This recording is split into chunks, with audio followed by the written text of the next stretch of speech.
Welcome aboard the Lux Labellum, a ship we have built to help us navigate through the perilous galaxy of the 41st millennium.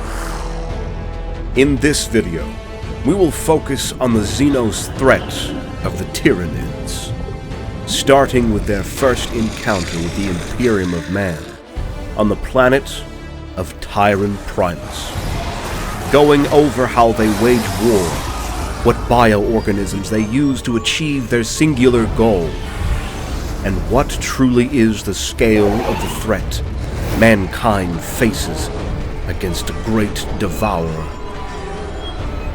The Tyranids are a swarming species, whose main purpose is to consume any and all organic matter they come across, afterwards utilizing the genetic material of their prey to further their own evolution and adaptation. This makes them a formidable and challenging adversary, one that can adapt quickly to any situation. In reality, the Tyranid hive fleets are made up of several diverse species, each of which performs a specific function. The hive mind, a gigantic gestalt being at the center of their race, directs and coordinates the activity of the entire swarm. Warriors, gene stealers, and hormagaunts are only a few examples of the many specialized bioforms that suit these needs. Let us know in the comments below which bioform, in your opinion, is the deadliest creature from the Tyranid race. The species is entirely dedicated to its own survival, propagation of genetic material, and its evolutionary advancement. They are the apex predators of the galaxy, and everything, from the smallest form of life to the most developed interstellar civilization, is little more than a meal to them. There can be no negotiations with the Tyranids. They are here to consume us all.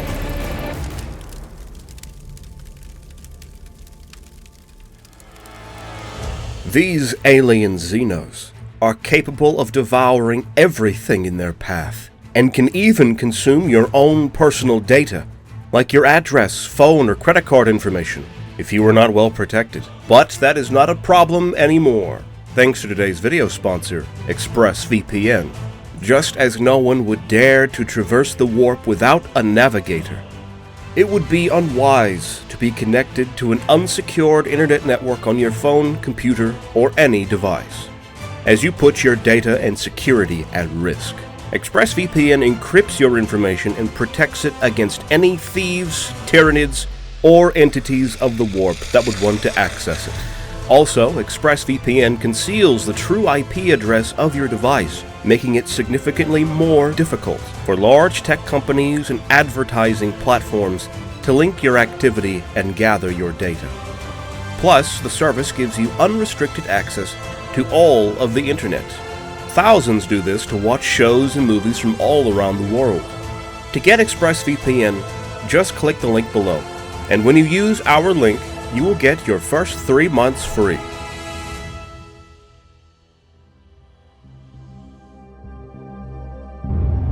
The first encounter of the Tyranids with the Imperium of Man was around the year 745 of the 41st millennia, and it happened on the galaxy's eastern fringes, specifically on Tyran Primus, a once prosperous ocean world on the distant edge of the Milky Way galaxy. It was the home of a small research station, run mainly by the Adeptus Mechanicus. During the solar decade before the first contact at Tyran, Imperial explorators made a list of the star systems near Tyran Primus, as it was standard procedure.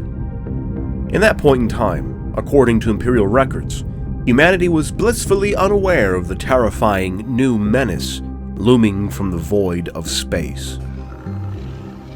A peculiar disturbance, however, was eventually uncovered by these explorators.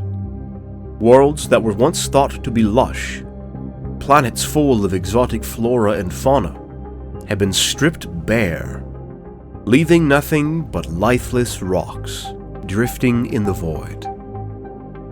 The Adeptus Administratum's Explorator General was notified of the abnormality, but no further investigation was mandated. Many more anomalies and threats existed that required the attention and resources of the Imperium, and some bare planets located at the very edge of the known galaxy were not in the list of priorities. Nonetheless, the outpost on Tyran continued to file reports about their discoveries of an ever-increasing number of dead worlds. Some may say that the slow-moving bureaucracy of the Imperium and their inability to act fast would turn out to be the undoing of Tyran Prime. But perhaps it is safe to say that even if they had acted quickly, they were doomed from the beginning. The Tyranids collectively form a monstrous ensemble of bioships known as a hive fleet, which travels across the void with the only goal of systematically consuming all other living biomatter to assure their own survival, enable the reproduction and rapid evolution. Nothing more, nothing less. And it was one of these hive fleets that caused the utter destruction of Tyran Primus. Hive Fleet Behemoth was drawing ever closer to the planet, and would soon descend upon it. But the outpost would not be caught completely off guard, and before the Tyranids' planetfall, the Defender knew that a Xenos invasion was likely coming. This is because a survey spaceship returning from a study of yet another dead world encountered a cloud of mysterious objects entering the edge of the Tyran system. Soon after, the Explorator craft returned to the Imperial headquarters in orbit of Tyran Primus, carrying its grave message and a report of what was seen, despite being damaged by what appeared to be mines constructed of organic tissue on the very edge of this newly found cloud. In light of the fact that Tyran was located on the very outskirts of Imperial space, in a particularly hazardous and undiscovered frontier region of the galaxy, the planet had been prudently equipped with weaponry that was thought sufficient to ward off attacks by hostile Xenos, pirates, and the predators that lurked the vast oceans of that world. The Tyran outpost was guarded by 4 enormous planetary defense lasers, each of which was also defended by fortified ceramite silos and void shield generators. Further support for the quantity of firepower was provided by 36 interceptor emplacements, equipped with autocannons and laser cannons, as well as an interconnected network of defense bastions and bunkers. Also strong was the Imperial garrison that had been stationed on Tyran Primus. In addition to the cybernetic Skitarii bodyguard that protected the outpost's Adeptus Mechanicus commander, Magos Varnag, Tyran was also home to 3 complete wings of Thunderbolt fighters from the Imperial Navy, 3 Endeavour-class light cruisers, and an entire infantry regiment from the Astra Militarum, supported by veteran Catachan jungle fighters who are commonly used to fighting the wild beasts that are often seen on their home world. All in all, Tyran was equipped with what was deemed as adequate armaments and manpower to defend against extragalactic threats at the fringe of the Imperium.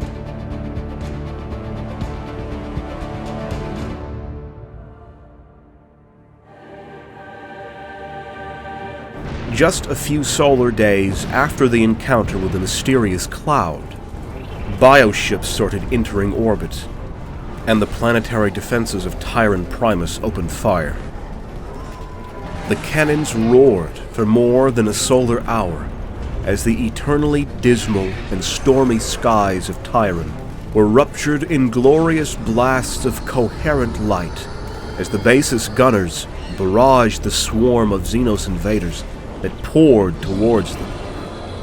But just as the defense lasers glowed white-hot from the constant overheating, the invaders mysteriously withdrew. The new threat had been successfully eliminated, as the outpost defenses had proven too much for the Xenos invaders. A hail of cheers was heard across the defense lines as the Astra Militarum celebrated in victory. Magos Varnak, boldened by overconfidence in his own forces, ordered his small fleet of Imperial Navy cruisers to harry the withdrawing vessels. But this proved to be a mistake. Varnak was still ignorant of the true scope of what they faced. By feigning their defeat, the bioships were able to successfully draw the Imperial cruisers away from the protection provided by the planet's defense laser emplacements. The Imperial ships quickly discovered, to their horror, thousands upon thousands of bioships of all shapes and forms approaching the planet. The force they had repelled was but a fraction of what was now coming against them. Suddenly, the Tyranid ships turned around and attacked the undefended Imperial vessels. The ship, named Emperor's Fist, was the first to fall. Its hull was shredded by a voracious swarm of organisms that was vomited forth by a strange bioship.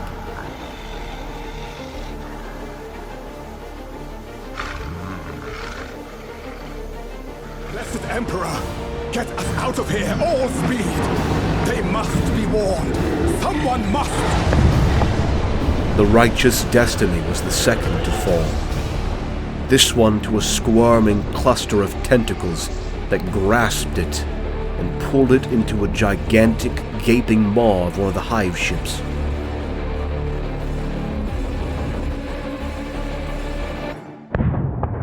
The Sword of Warriors was the only ship able to transmit a warning to Tyran before also being destroyed.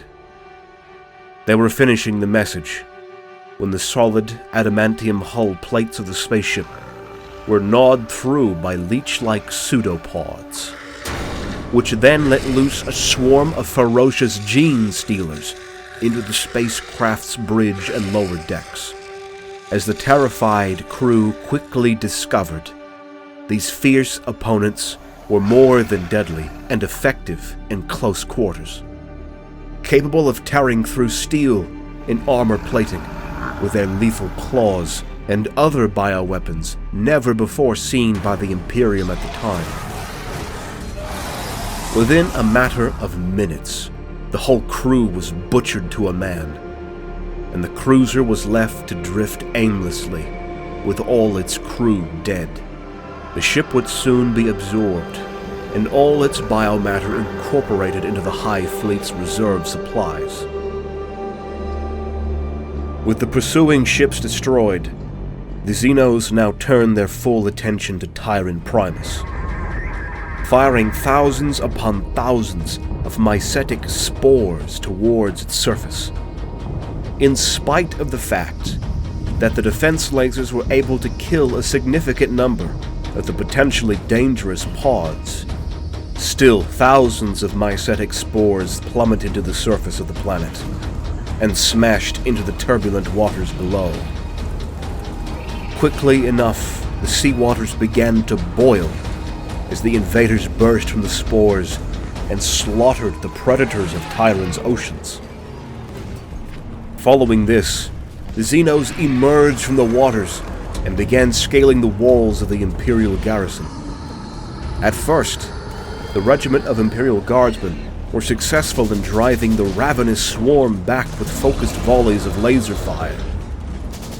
In the blackened skies above, more of the mycetic spores continued to fall to the surface as the planetary defense turrets roared in defiance, killing many of them, but failing to stop the vast majority. The garrison fought valiantly, cutting massive holes through the alien line like a scythe of death with heavy fire and coordinated efforts. The hides of the smaller alien bioforms offered no protection from their concentrated laser fire, and were no match at all for the autocannons of the interceptor grid erected around the base. Hormagaunts and gene stealers were ripped apart in great numbers, and their dead bodies filled the killing zones that had been strategically placed between the protected bastions of the outpost. Thunderbolt fighters roared above in the sky, shooting down any incoming spores with precision fire before darting away to find their next target.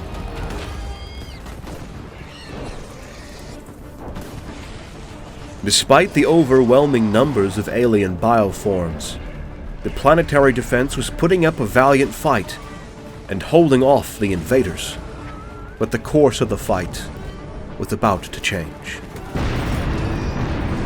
Suddenly, the northern planetary defense laser fell silent.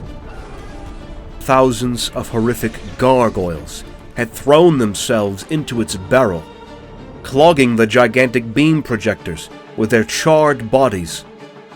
This had been a coordinated attack, as the flying creatures seemed to have moved in perfect coordination, sacrificing themselves in favor of the greater goal. In a similar vein, and in spite of the valiant attempts of the Thunderbolt fighter pilots, their aircrafts crashed to the ground because the spores in the air clogged their engines and prevented them from functioning properly. As the defenders saw this, the eastern planetary defense laser also fell silent, as a massive predator breached its steel walls and tore the enormous weapon's coolant lines apart. The creature, never before seen, would later be classified in Imperial records as a Carnifex. It is a living engine of destruction that is armed with the most advanced Tyranid bioweapons and is capable of tearing through walls, gates, tanks, and more. The Imperial defense network quickly began to collapse. In fact, only a mere hour after these events, the Imperial outpost in Tyran Primus was overrun. Every single one of the bastions had been leveled. There was complete silence coming from the planetary defense lasers, as its crew were all dead. Even the Catachan jungle fighters of the Astra Militarum had deserted their stations and fled into the rain in the vain hope that they may escape the horrific end that many of the others had suffered. None were able to successfully escape their doom, and many died impaled, cut in half, melted, or devoured by the many bioorganisms that pursued them. The command bunkers still stood with the last defenders trapped within it, but its walls began to crack under the impact of massive strikes from some of the larger bioforms. Through the few remaining displays that were still functioning, Magos Varnak saw in horror the unstoppable, insatiable tide of Xenos destroying his once impregnable outpost. As soon as the adamantium gate of the bunker began to break inwards, the swarm immediately began to enter the command bunker. Both Imperial Guardsmen and Skitarii battled with flamethrowers and whatever weapon they could find, but the sheer quantity of enemies was too much to contain, and the Xenos clawed and hacked their way forward. Knowing that this would be his end, Varnak triggered a special switch that sent a data codex plummeting into the depths of what remained of the outpost, before being torn apart by the aliens, hoping to devour his biomass. Tyran Primus was lost.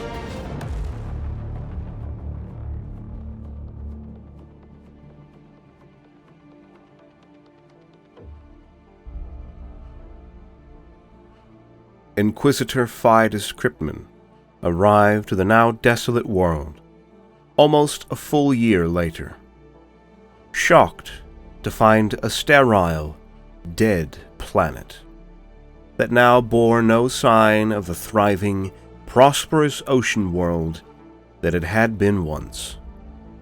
It had been sucked dry and scoured of all life and water.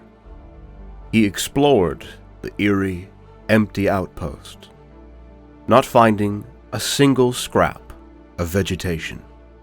No bodies, no bones, nothing.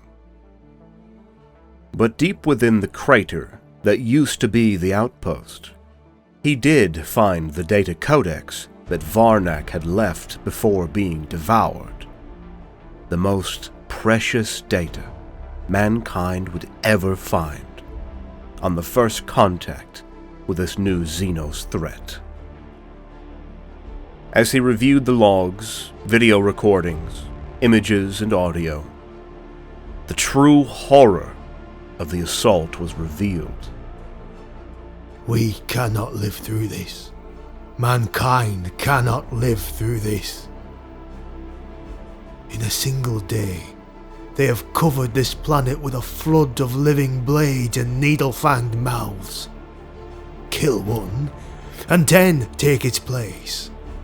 If they are truly without number, then our race is doomed to a violent death before every shred of our civilization is scoured away by a force more voracious than the fires of hell themselves.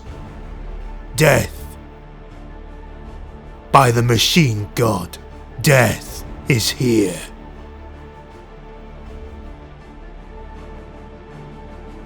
Cryptman left the dead world Tyran Primus behind, to warn the galaxy of the aliens that now posed a threat greater than whatever they had faced before. If the fate of the Tyran outpost would never have been discovered, the Imperium would have been kept in the dark about what was to come.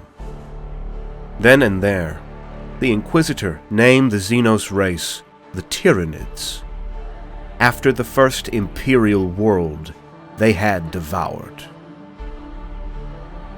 Throughout the long history of the Imperium of Man, the invasion of Tyran marked a significant turning point. It showed that the galaxy was far more dangerous and unpredictable than anyone had previously thought, and that there were threats out there that the Imperium was ill-equipped to deal with. The Imperium of Man would never be the same again, after the beginning of the horror that would later be known as the Tyrannic Wars.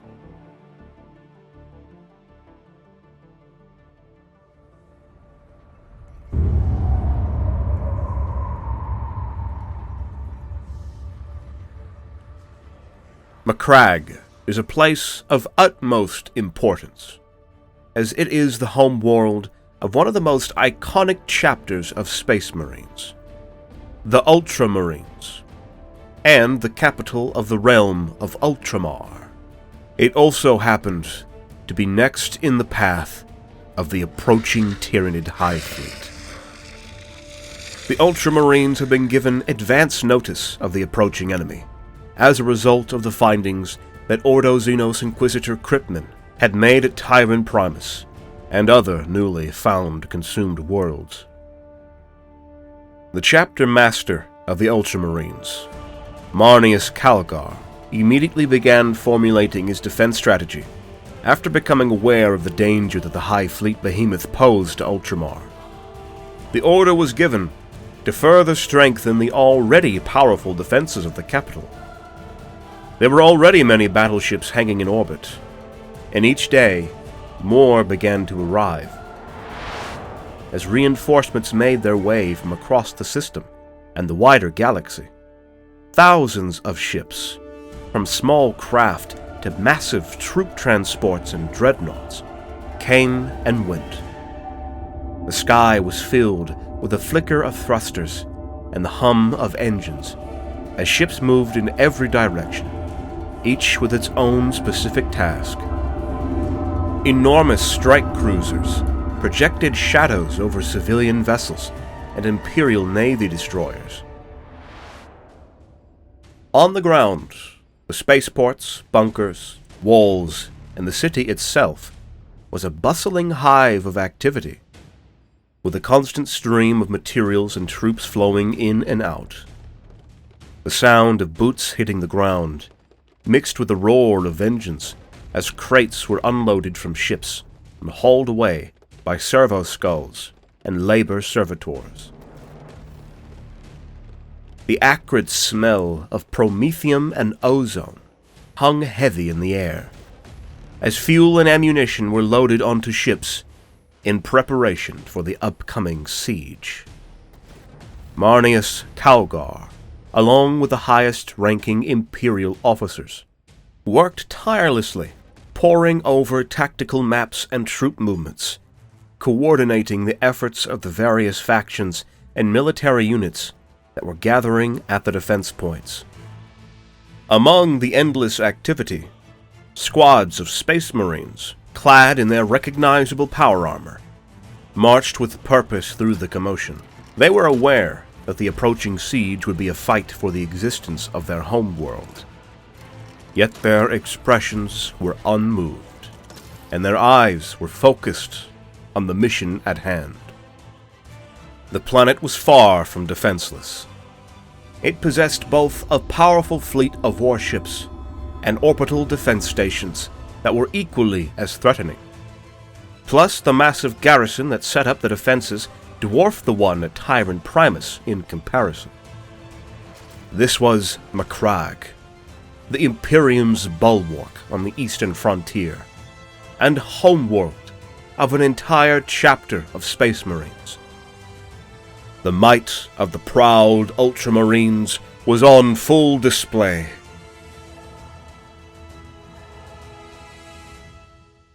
And then the Tyranids came.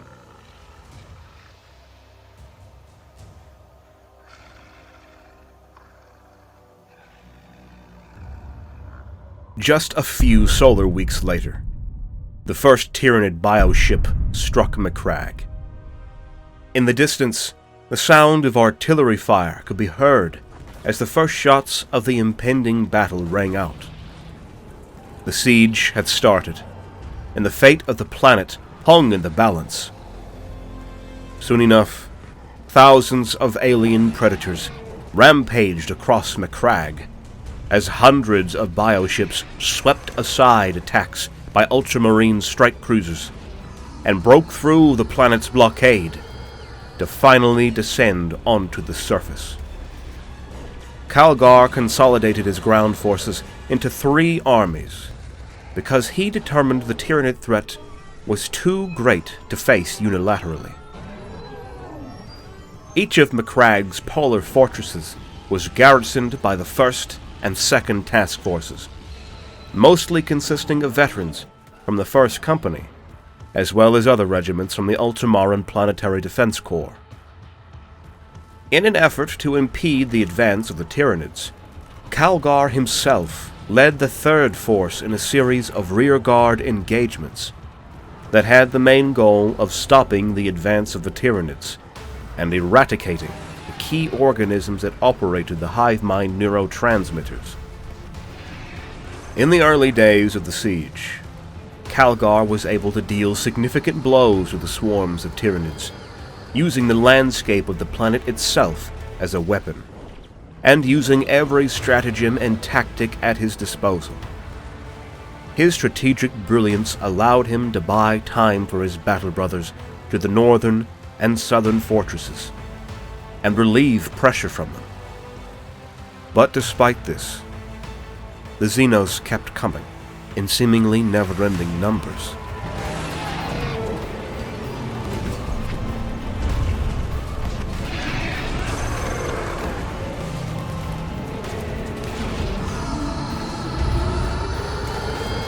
One of the deadliest characteristics of the Tyranids is that they can quickly adapt and change to overcome the forces and the strategies that are used against them.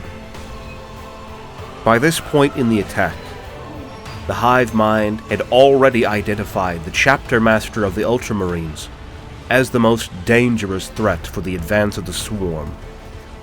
So it created a solution to counter this. It was in the location designated as Cold Steel Ridge that the Ultramarines came face to face with the most dangerous Tyranid creature they had come across to this point. One whose innate understanding of combat was on par with their own strategic acumen.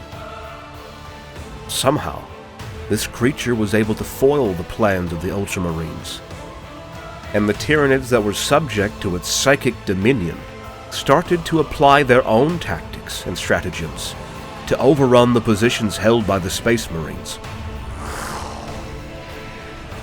This bioform would later be classified in Imperial records as a Swarm Lord. A new tyrant joined the fray, and in an eye blink the whole character of the swarm changed. The ravening berserker spirit that had driven the Tyranids onto the ridge was gone as if it had never existed. Left in its place something cannier and infinitely more worrisome. It was then that I knew the battle to be lost. The new monster charged headfirst into the fight, alongside a wave of specialist hive warriors, clearing a route that led directly to Calgar.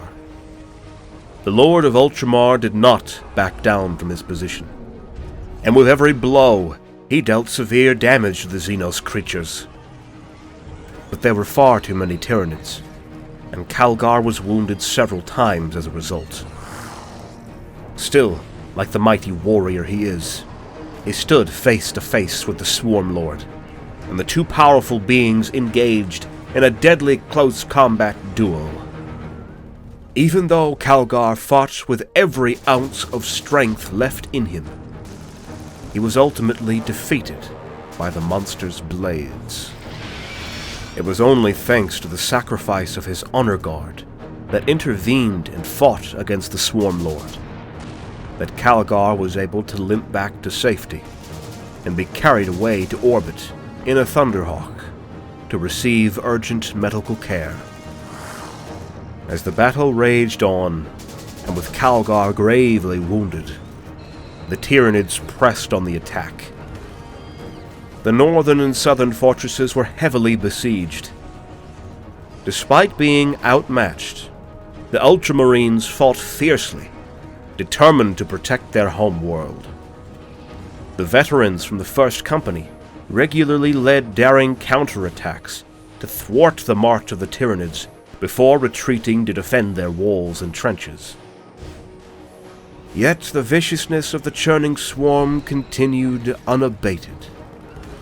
The Tyranids were able to take control of the walls of the northern fortress by taking cover behind the steaming mounds of their own dead.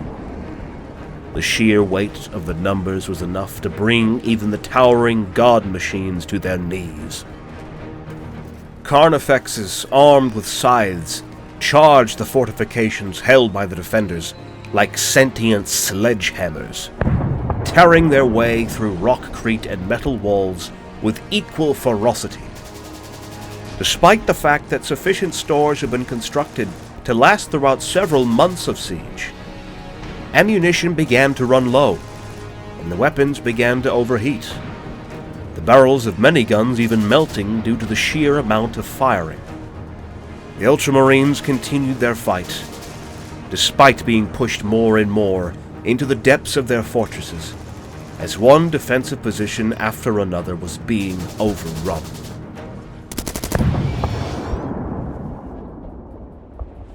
In orbit, the hive ships capitalized on their progress and their victories on the surface of the planet by unleashing thousands upon thousands of mycetic spores directly onto Macragge's northern and southern polar fortresses.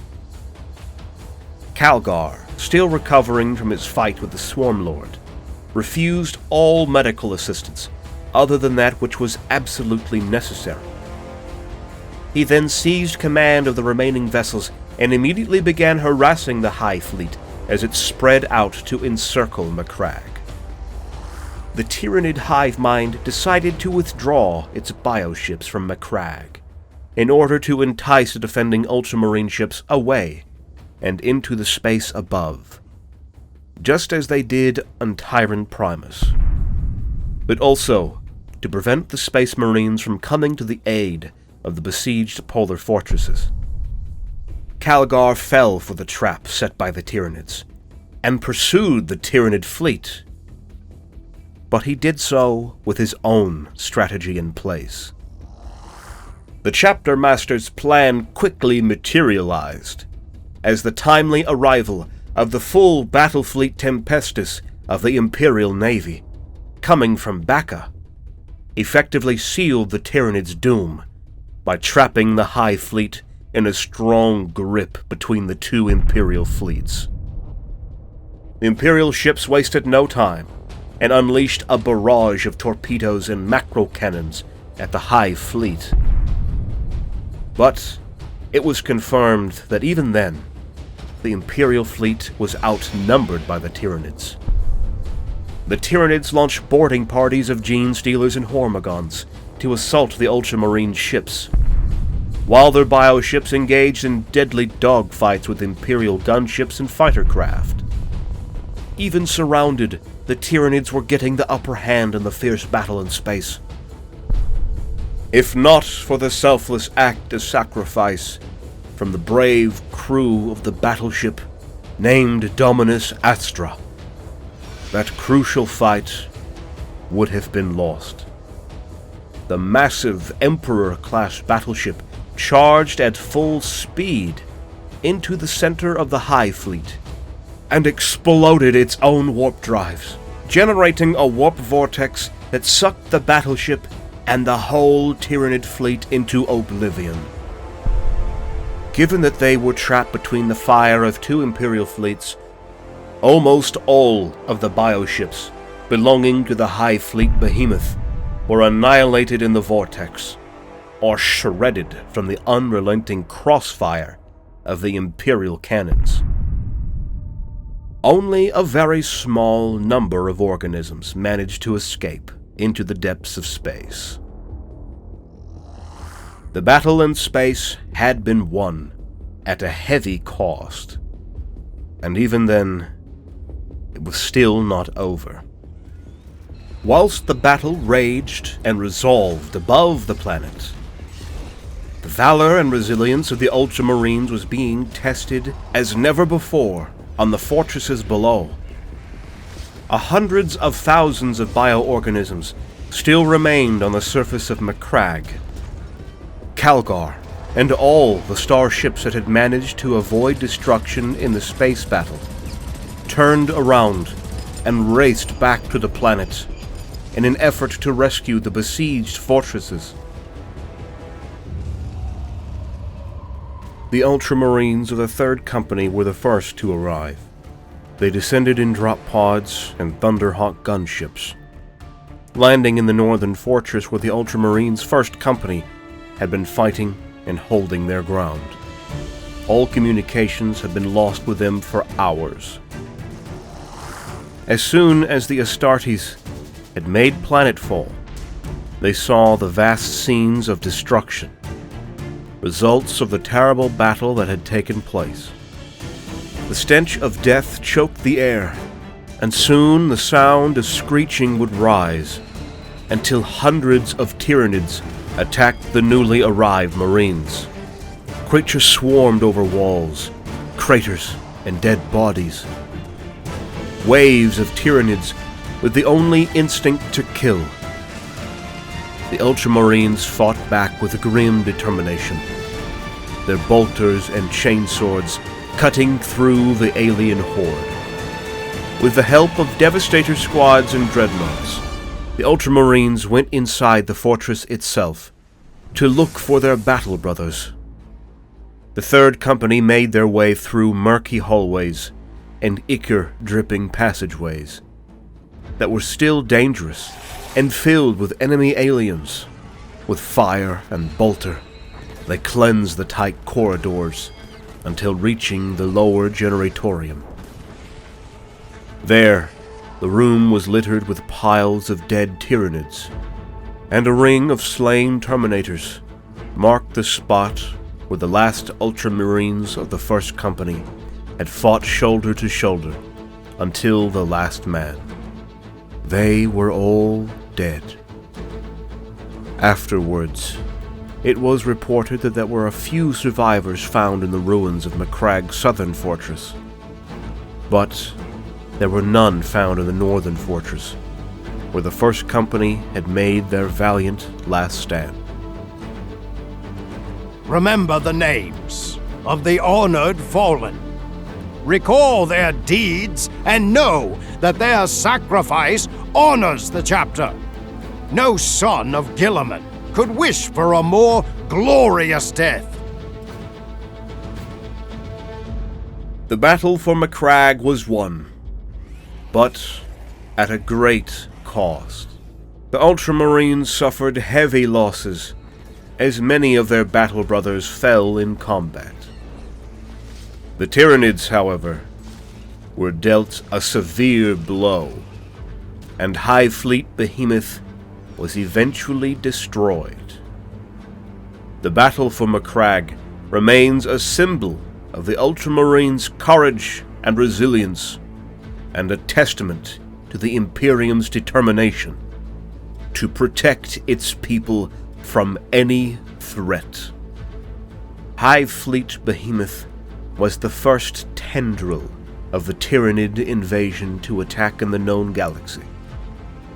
Its ruthless and reckless charge into the eastern front of the Imperium was driven by their insatiable hunger and triggered the First Tyrannic War. Behemoth was but the first in a series of hive fleets that would assail the Imperium in the coming years.